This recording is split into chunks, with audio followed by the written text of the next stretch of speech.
Сегодня у нас концерт благотворительный, и все средства, они идут в один замечательный фонд, который помогает детям, которые больны, в частности, раком, и помогает процессу их реабилитации. Поэтому достаточно сегодня делать хорошее дело, что вы очень молодцы, что вы пришли, поэтому давайте друг другу похлопаем.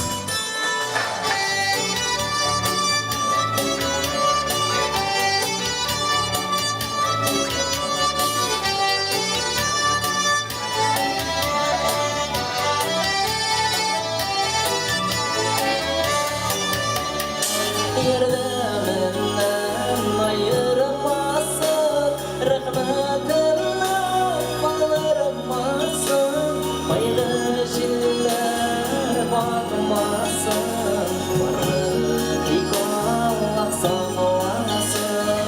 Süyülesin bile, süyülesin.